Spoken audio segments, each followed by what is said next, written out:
बिस्मिल्लाहिर्रहमानिर्रहीम अस्सलाम वालेकुम। फ़ैमिली वीज़ा के हवाले से आज के कुछ 14 सवालात हैं मेरे पास।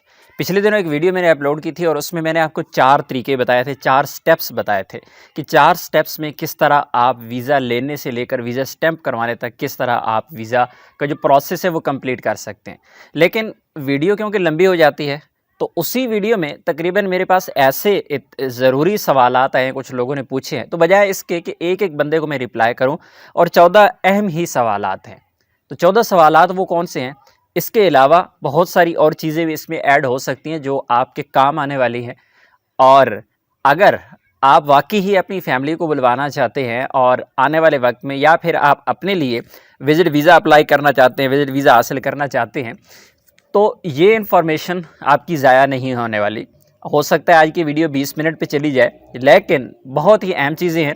सबसे पहले मेडिकल के हवाले से, विज़िट वीज़ा वालों के मेडिकल होगा नहीं होगा, पर्सनल विज़िट वीज़ा का क्या होगा, फैमिली विज़िट वीज़ा का क्या होगा, सऊदी अरेबिया में फ़ीस कितनी है, पाकिस्तान में फ़ीस कितनी है, और इसी तरह अगर आप इंडिया में पेमेंट करते हैं तो उसका तकरीबन कितनी फ़ीस हो जाएगी। वीज़ा इशू कैसे करवाएं, जिसका कोई बंदा सऊदी अरेबिया में ही नहीं है, उसको कोई बुलवाने वाला नहीं है, तो वो वीज़ा इशू कैसे करवाए। उसके बाद है जब आप वीज़ा अपना अप्लाई करते हैं तो आप कौन सा जो कंसुलेट है उसको सेलेक्ट करें, जो आपका सफ़ारा है वो कौन सा आप सेलेक्ट करें। उसके बाद है मल्टीपल और सिंगल एंट्री जो वीज़ा है, दोनों के फ़ायदे और नुकसानात क्या हैं, उनमें से आपको कौन सा सेलेक्ट करना चाहिए। अच्छा, कौन कौन से रिश्तेदारों को आप बुला सकते हैं जो कि लिस्ट में मौजूद नहीं है फैमिली विज़िट वीज़ा के, तो फिर उसका हल क्या है। इसी तरह अगर आपको अपॉइंटमेंट नहीं मिल रही है, वीज़ा इश्यू होने के बाद आपने वीज़ा स्टैंप करवाना है, तो उसका तरीक़ाकार क्या है। उसके बाद आ जाते हैं एनओसी। एनओसी आजकल एक बहुत ही अहम चीज़ है, उस बारे में भी आपको बताएंगे। और उसके बाद बहुत सारे लोग जिनकी फैमिलीज़ दूर दराज मौजूद हैं, कोई कराची से, पेशावर, इस्लामाबाद, लाहौर से बहुत दूर हैं, और वो चाहते हैं कि हमारी फैमिली जाए ना। उनमें अक्सर उनके बच्चे भी होते हैं, छोटे भी होते हैं, बूढ़े भी होते हैं, तो वो चाहते हैं कि हमारी फैमिली ना जाए, तो बगैर जाए क्या वीज़ा स्टैंप हो जाएगा। और उसके बाद अपॉइंटमेंट, आपके बहुत सारे लोग अपॉइंटमेंट बुक तो कर लेते हैं, मैंने वीडियोस पे डिटेल बनाई हुई है, उसके बावजूद लोग उसमें कुछ गलती कर जाते हैं, बाद में परेशान हो जाते हैं कि इसको आप डिलीट कैसे किया जाए, हालांकि वेबसाइट पे डिलीट करने का कोई ऑप्शन ही नहीं है। उसका हाल भी आपको बताएंगे। और उसके बाद जो अपॉइंटमेंट आपने बुक कर ली हुई है, तो बहुत लोग ये बाद में ध्यान देते हैं कि अपॉइंटमेंट तो आपको मिली है 15 दिन बाद की, तो अभी तो मुझे जल्दी वीज़ा स्टैंप करवाना है, तो अभी मैं वहाँ पे जाऊँ तो क्या करूँ, जाऊँ ना जाऊँ। अगर वहाँ पे चला जाऊँ तो ऐसे नहीं है वापस भेज दें, आपकी तो अपॉइंटमेंट पहले से मौजूद है। तो फिर इस बारे में क्या हल है इसका, ये भी आपको बताएंगे। और पर्सनल विज़िट वीज़ा डॉक्यूमेंट कौन कौन से चाहिए, आजकल ये बहुत ज़्यादा है, ज़ियारा शख्सियत के लिए आपको डॉक्यूमेंट्स कौन कौन से चाहिए, और कितनी देर में आपका वीज़ा लग जाता है, इशू हो जाता है। ये 14 सवालात मैंने आपको बता दिए हैं। ये इसलिए मैंने बताया है कि अगर आपको इनमें से किसी चीज़ के बारे में जानना है तो ये वीडियो आपके लिए अहम है। अगर आप ये सारी चीज़ें जानते हैं तो फिर आप वीडियो को यहाँ पे स्किप कर दें, क्योंकि आपको टाइम ज़ाया करने का कोई फ़ायदा नहीं होने वाला। मैं कोशिश करूँगा हर एक चीज़ को शॉर्ट करूँ और साथ साथ ये सारी चीज़ें, इसके अलावा भी कोई अहम पॉइंट आता है दरमियान में तो मैं आपके साथ ज़रूर उसको शेयर करूँगा। सबसे पहले जो बात आती है फैमिली वीज़ा और विज़िट वीज़ा, दोनों में से आपको कौन सा लेना चाहिए। अगर आपके पास दोनों ऑप्शन मौजूद है, और दोनों में थोड़ा सा फ़र्क मैं आपको बता दूं क्योंकि बहुत ज़्यादा लोगों को इस चीज़ के बारे में पता नहीं होता। फैमिली विज़िट वीज़ा और पर्सनल विज़िट वीज़ा में जो बेसिक फ़र्क है वो ये है कि जो फैमिली विज़िट वीज़ा है उसका रिकॉर्ड आपकी फैमिली का आपके अबशर में रहता है, लेकिन जो पर्सनल विज़िट वीज़ा है उसका रिकॉर्ड, जो जिसे हम ज़ियारा शख्सियत कहते हैं, उसका रिकॉर्ड उस कफ़ील या कफ़ीला के पास रहता है जिसके नाम पे वीज़ा इशू हुआ है, जिसने बुलवाया है। अब फैमिली विज़िट वीज़ा हर कोई अप्लाई नहीं कर सकता, क्योंकि उसके लिए रिक्वायरमेंट्स हैं। मसलन फैमिली जो विज़िट वीज़ा है उसके लिए पहली रिक्वायरमेंट तो आपकी ये है कि आपका जो कफ़ील या कंपनी आपके साथ तावन करें, आपको उर्फ़त जारिया करवा के दें। अगर वो उर्फ़त जारिया नहीं करवाते तो आप चाहे मर्जी इंजीनियर लगे हों, चाहे डॉक्टर लगे हों, आप कुछ भी नहीं कर सकते, क्योंकि उनका काम है वो आपको उर्फ़त जारिया करवा के देंगे। लेकिन दूसरी जो साथ अहम चीज़ है जो फैमिली विज़िट वीज़ा के लिए रिक्वायरमेंट है कि आपका जो इकामा है वो 3 महीने तक वैलिड होना चाहिए। आपका जो प्रोफेशन है, आपका जो महना है, वो कोई भी हो, वीज़ा इशू हो जाता है, उससे फ़र्क नहीं पड़ता, लेकिन आपका इकामा वैलिड होना चाहिए। बहुत सारे लोगों के इकामे एक्सपायर होते हैं, लोगों के इवन के लोगों के हुरूब लगे होते हैं, फिर भी फैमिली को बुलाना चाहते हैं, तो उनका वाहिद हाल है पर्सनल विज़िट वीज़ा जो ज़ियारा शख्सिया है। अब ज़ियारा शख्सियत क्या होता है कि आप सऊदी अरेबिया में बैठे हुए हैं, आप अपनी फैमिली को बुला रहे हैं, आप किसी दोस्त को बुला रहे हैं, रिश्तेदार को बुला रहे हैं, तो उस पे आपके अकामे की वजह से कोई फ़र्क नहीं पड़ता। आपका इकामा वैलिड है, नहीं है, एक्सपायर है, आपका कफ़ील कंपनी आपसे तावन करते हैं, नहीं करते हैं, उससे कोई फ़र्क नहीं पड़ता, आपका वीज़ा आपको इशू हो जाता है। तो ये वीज़ा क्योंकि कफ़ील की जानिब से होता है, जिस तरह एक वर्क वीज़ा होता है कि अगर आप कहीं भी मौजूद है दुनिया में, तो कफ़ील कंपनी एक वीज़ा जारी करवाते हैं, आपको भिजवाते हैं, आप स्टैंप करवा लेते हैं, उसमें किसी दूसरे बंदे का अमल दखल नहीं होता है, डायरेक्ट आपके कंपनी कफ़ील के साथ कनेक्शन होता है। तो ये भी उसी तरह का वीज़ा है, क्योंकि कफ़ील कंपनी ही कंपनी तो नहीं, कफ़ील ही अपनी बिहाफ पे आपकी फ़ैमिली को बुला लेता है, आपके कफ़ील के साथ हेलो हाय है, या फिर हेलो हाय नहीं भी है तो बाहर से आपको ये वीज़े मिल जाते हैं। ये सारी चीज़ें साथ साथ इंशाल्लाह आगे चल के डिस्कस करते जाएंगे। उसके बाद जो सवाल की जानिब आते हैं, क्योंकि ये तो 2 फ़र्क मैंने आपको बता दिए हैं कि आप का अगर कोई भी किसी भी किस्म का आपके साथ कोई ताउन करने को तैयार नहीं है, कफ़ील कंपनी वगैरह, या आपके अकामा वैलिड नहीं है, तो ऐसी सूरत में आपके पास पर्सनल विजिट वीज़ा का ऑप्शन मौजूद रहता है। आप फैमिली को भी बुला सकते हैं, दोस्त अहबाब रिश्तेदारों को भी बुला सकते हैं। बात आती है मेडिकल। अब बहुत सारे लोग इस चीज़ में जाके फंस जाते हैं कि मेडिकल का इशू होगा। बहुत सारे लोगों के मेडिकल फेल हो चुके हैं इससे पहले, या उनको डर होता है कि उनको कोई इशू है ऐसा। तो जो पर्सनल विजिट वीज़ा है या फैमिली विजिट वीज़ा है, दोनों के लिए मेडिकल रिक्वायर्ड ही नहीं है, आपको मेडिकल नहीं करवाना पड़ता। दूसरा जो सवाल है वो फ़ीस के हवाले से, सऊदी अरेबिया में फ़ीस कितनी है।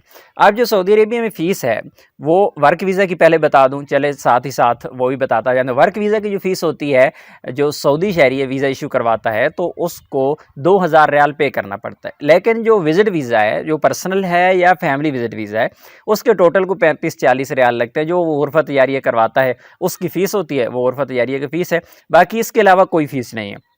लेकिन चूँकि आप पर्सनल विजिट वीज़ा लेते हैं, किसी कफ़ील से लेते हैं, तो कफ़ील अपने मफ़ाद के लिए देता है। उसको पता है कि मैंने पैसे कमाने हैं, तो ज़ाहिर है वो पैसे कोई भी मांग सकता है आपसे। बहरहाल आगे चलते हैं। नेक्स्ट, फ़ीस आपकी पाकिस्तान में कितनी है? तो पाकिस्तान में जो फ़ीस है वो डिपेंड करता है आपकी एज पे।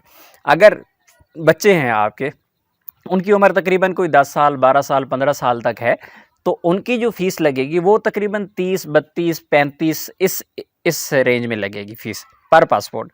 फिक्स नहीं होती है। इसमें एक बहुत बड़ा इशू है, क्योंकि जब आप जाते हैं वहाँ पे अपने फीसेस वगैरह जमा करवाते हैं, फिंगरप्रिंट करवाते हैं, सारे जो अपना प्रोसेस करते हैं, तो आपको जो इंश्योरेंस दी जाती है, उस इंश्योरेंस की वजह से एक तो आपकी एज की वजह से फ़र्क पड़ जाता है।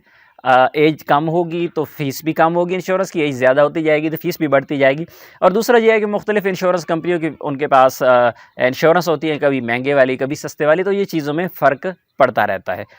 जो बच्चा है उसकी तकरीबन 30-35 हज़ार, जिनकी उम्र तकरीबन 30 साल तक है उनकी तकरीबन लग जाती है 40 के लगभग, 2-3 हज़ार ऊपर नीचे हो सकता है। और जिनकी उम्र 50 साल से ऊपर है उनकी तकरीबन 50-55 हज़ार, और इसी तरह अगर 60 पे चला गया तो हो सकता है 70 तक ये फ़ीस चली जाए। इस तरह ये फ़ीस बढ़ती जाती है।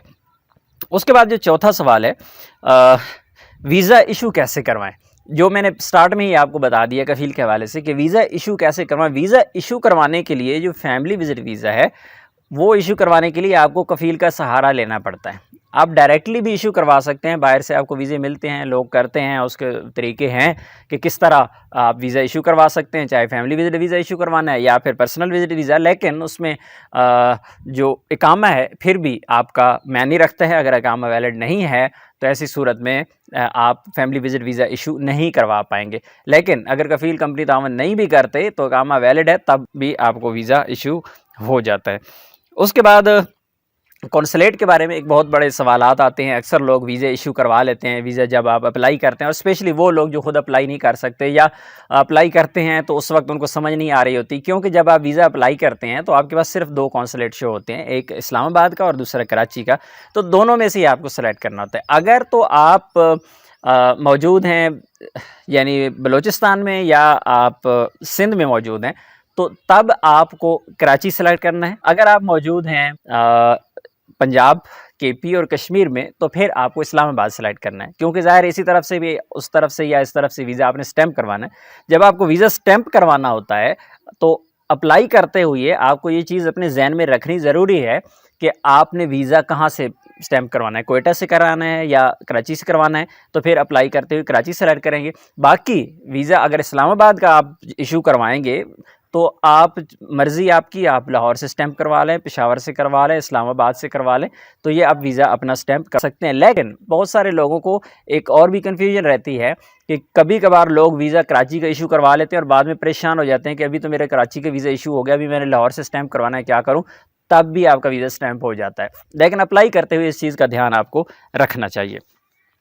उसके बाद आ जाता है कि मल्टीपल या सिंगल एंट्री। ये बहुत अहम सवाल है। अब मल्टीपल और सिंगल एंट्री में फ़ीस का कोई ज़्यादा फ़र्क नहीं है और सहूलियात का फ़र्क बहुत ज़्यादा है। उसकी वजह ये है कि मल्टीपल जो वीज़ा है आपको 3 महीने बाद जाके एग्ज़िट री एंट्री करना पड़ता है। जो सिंगल एंट्री हर महीने बाद आपको एक्सटेंड करना पड़ता है। एग्ज़िट री एंट्री नहीं करना पड़ता, लेकिन हर बार आपको एक्सटेंड, हर महीने बाद आपको इंश्योरेंस भी करना है, आपको 100 रियाल फ़ीस भी पे करना है और आपको टेंशन भी लेना है। क्योंकि जब आपका वीज़ा 1 हफ़्ता 10 दिन बाकी रह गया तो फिर आप यही सोच रहे हैं कि 4 दिन बाद मुझे मैसेज आना है, 4 दिन बाद मैंने वीज़ा एक्सटेंड करना है।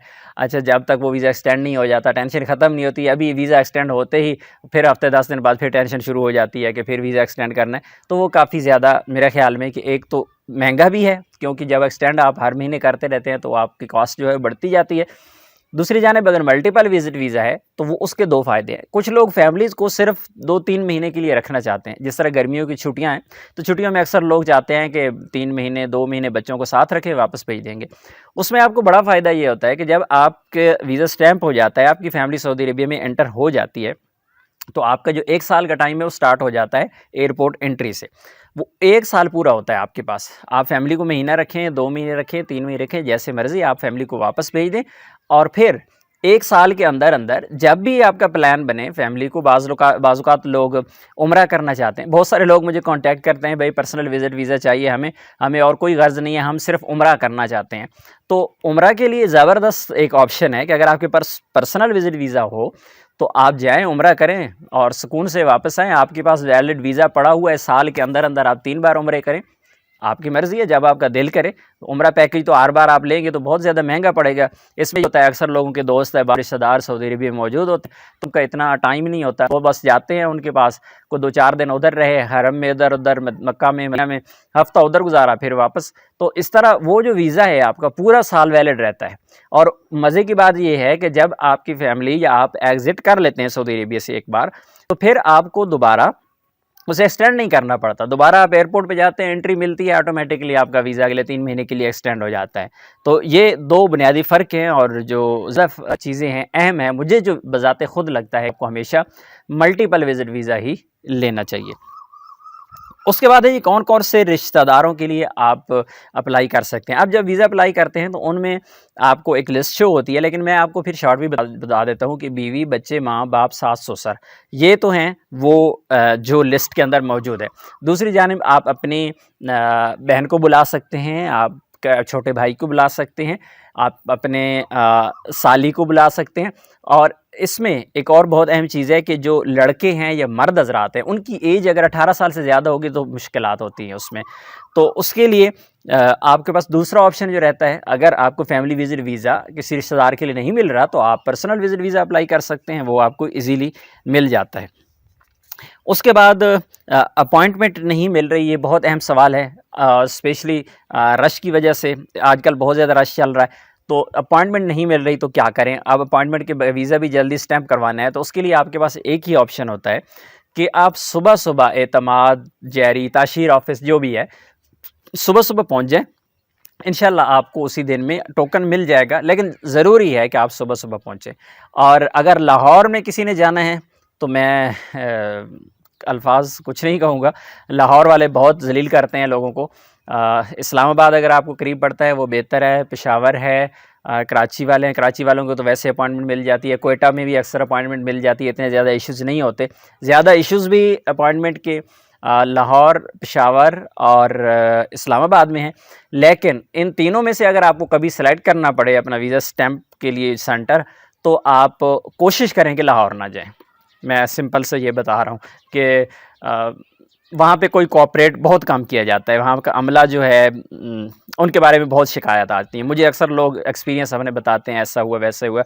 2-4 दिन पहले मैं 2-4 दिन नहीं, हफ़्ता 10 दिन पहले की बात एक को बता दूँ ताकि आप लोगों को थोड़ी-सी समझ आ जाए।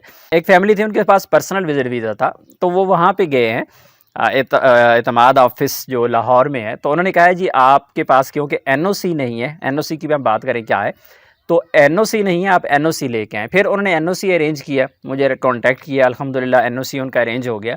फिर वो एनओसी लेके वहाँ पे गए हैं, तो उन्होंने कहा है जी ये जो पर्सनल विजिट वीज़ा है, ज़ियारा शख्सिया है, ये एम्बेसी एक्सेप्ट नहीं कर रही। उन्होंने ये कहा है, उन्होंने बहुत उनके साथ बहस की कि आप लोगों ने पहले हमें बुलवाया था कि भई एनओसी की लेके आएँ, अब हम एनओसी की लेके आके आप नए चक्कर में, वो कहते हैं नहीं होगा। वो वापस आए, अगले दिन वो इस्लामाबाद चले गए, इस्लामाबाद वालों ने कोई उनसे बातचीत ही नहीं की, पूछा ही नहीं। उन्होंने कहा जी हम आपका वीज़ा भेज रहे हैं। अब बात करेंगे एनओसी की, तो एनओसी क्या है और उसकी ज़रूरत कहाँ पड़ती है। एनओसी एक पेपर है जो पर्सनल विजिट वीज़ा वालों के लिए चाहिए होता है। जो फैमिली विजिट वीज़ा है, इस बारे में बहुत सारे लोग परेशान हैं। जब से एनओसी पेपर की बात हुई है तो वो ये समझते हैं कि फ़ैमिली के लिए भी हमें चाहिए एनओसी, लेकिन एनओसी आपको फैमिली विजिट वीज़ा के लिए नहीं चाहिए, बल्कि आपको सिर्फ पर्सनल विजिट वीज़ा ज़ियारा शख्सियत के लिए चाहिए। और जिस कफ़ील की जानिब से वो पेपर जारी किया जाता है एनओसी का, उसमें मुख्तसर सी तफसील लिखी होती है कि ये बंदा है, इसका जो पासपोर्ट नंबर ये है, नेशनैलिटी ये है, नाम ये है, और मैं इसे अपने पास सऊदी अरबिया में बुलवा रहा हूँ। और उसकी छोटी सी एक रीज़न लिख देता है, मेरा दोस्त है, मैं इसे मिलने के लिए बुलवा रहा हूँ, तो वो उसमें लिखता है। फिर उस पेपर की वजारत खारिजिया से तस्दीक करवाता है, और वो होता है आपके एनओसी। बहुत सारे कफ़ीलों को इस बारे में पता नहीं होता कि एनओसी है क्या, मिलेगा कहाँ से, कहाँ कैसे अप्लाई करना है। तो उसका फॉर्मेट भी इंशाल्लाह मैं आपको दे दूँगा। अगर आपको ये मसला आ रहा है, हल नहीं निकल रहा, तो हल भी आपको निकाल देंगे। वज़ारत ख़ारिजिया से तस्दीक करवाना ज़रूरी होता है। उसके बाद जो 10वां नंबर है वो है फिंगरप्रिंट के बगैर क्या वीज़ा स्टैंप हो जाएगा। बहुत सारी फैमिलीज़ जो शहरों से दूर हैं, और ज़ाहिर है आपने वीज़ा अपनी फ़ैमिली के लिए अगर अप्लाई किया हुआ है, तो आप सऊदी अरेबिया में बैठे होंगे और आपकी फ़ैमिली शहर से बहुत ज़्यादा दूर है, या फिर साथ में छोटे बच्चे हैं या बुज़ुर्ग हैं, बीमार हैं, तो वो चाहते हैं कि हम वीज़ा अपना बग़ैर विज़िट किए एतमाद ऑफ़िस या ताशीर ऑफ़िस अपना वीज़ा जो स्टैंप करवा लें। लेकिन ऐसा मुमकिन नहीं है, क्योंकि एजेंट्स आपकी जो ख़ामियाँ हैं, आपकी कमज़ोरियाँ वो ढूँढते हैं, और आपको छोटी सी चीज़ें, कुछ भी नहीं होता, अपॉइंटमेंट बुक कर देते हैं, और साथ में आपके डॉक्यूमेंट्स आपसे ले के वो एक फ़ाइल बना के दे देते हैं। डॉक्यूमेंट्स आपके ही होते हैं, वो बस एक फ़ाइल लगाते हैं, उसमें 40-50 रुपए की वो फ़ाइल लगा देते हैं, और फिर आपको बोल देते हैं फ़लाँ डेट अपनी फ़ैमिली को भेजें, फ़लाँ डेट को, तो हम आपका वीज़ा स्टैंप करवा देंगे। हालांकि उसमें उनका कोई ख़ास किरदार ही नहीं होता, लेकिन अच्छे भले पैसे आपसे बटोर लेते हैं। तो यही काम जब हम आपको फ्री करके देते हैं, तो क्यों ना आप करवाएं वो काम। अगर आपको डॉक्यूमेंट्स की तफसील चाहिए कि डॉक्यूमेंट आपने को कौन कौन से लेके जाने हैं वीज़ा स्टैंपिंग के लिए, तो ना आपको फ्री में एक फॉर्म देते हैं, उसके ऊपर सारी चीज़ें लिखी हुई हैं, आप इजीली वो चीज़ें अपनी खुद तैयार कर सकते हैं। अपॉइंटमेंट बुक करवानी है, हम आपको बुक करके दे सकते हैं, नहीं तो आपके लिए वीडियोस इसी चैनल के डिस्क्रिप्शन में जाके देखें, वीडियो पड़ी है, उसे फॉलो करें, वीडियो को देखते हुए अपनी अपॉइंटमेंट बुक कर लें। तो ये सारी चीज़ें जब आपकी फ्री में हो सकती हैं या चंद 100 रुपये में हो सकते हैं, तो आप हज़ारों रुपये कभी भी एजेंट्स को ना दिया करें। ये काम आसान कर दिए हैं, कोशिश करते हैं कि हर चीज़ जो हमें पता हो आपके साथ शेयर कर दी जाए, ताकि आपका भी फ़ायदा हो जाए। उसके बाद 11वें नंबर पे है अपॉइंटमेंट कैसे कैंसिल करें। अब अपॉइंटमेंट कैंसिल आप किसी से जाके पूछ लें, कोई भी कैंसिल कहेगा कि नहीं होती कैंसिल। वेबसाइट पे उसका कैंसिल का ऑप्शन ही नहीं दिया गया कि आपकी अपॉइंटमेंट आप कैंसिल कैसे करेंगे। तो मैं आपको उसका तरीका बताता हूँ, सिंपल सा। ज़रूरी नहीं है कि आपकी अपॉइंटमेंट कैंसिल हो, लेकिन मकसद पूरा हो जाए तो फिर क्या टेंशन है। अपॉइंटमेंट कैंसिल का जब ऑप्शन नहीं है वेबसाइट पे, तो उसकी दूसरी एक ट्रिक है जो कि आप इस्तेमाल कर सकते हैं।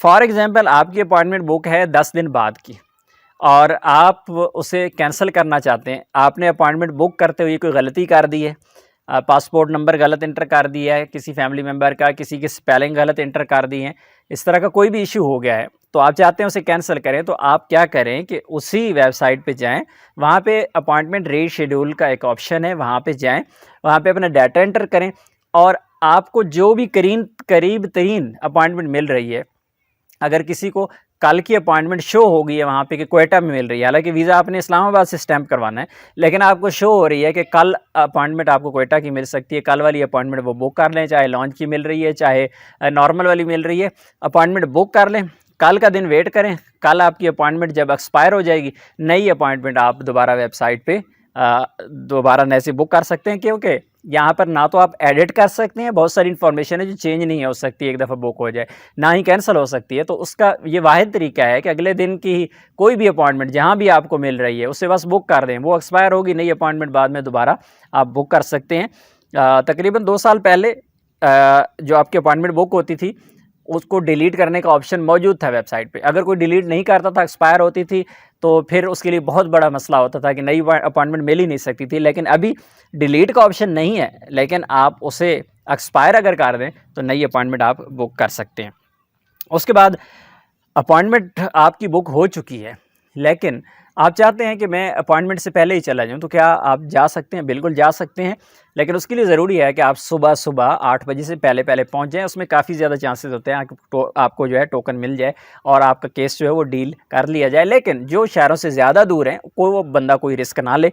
उसकी वजह यह है कि इतने दूर से आपकी फैमिली सफ़र करके जाए, वहाँ पर जाके वो बोले नहीं जी बुक जो अपॉइंटमेंट है वो लेके आएँ, या आपको अपॉइंटमेंट मैनुअली लिख के दे देते हैं कि फ़लाँ डेट को वापस दोबारा आएँ, तो वो आपके लिए काफ़ी ज़्यादा मसला हो जाता है।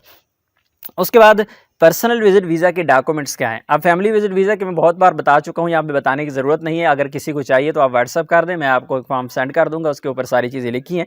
लेकिन जो पर्सनल विजिट वीज़ा है, इसके लिए अपॉइंटमेंट कोई इजाफ़ी एक्स्ट्रा अपॉइंटमेंट कोई एक्स्ट्रा डॉक्यूमेंट नहीं है।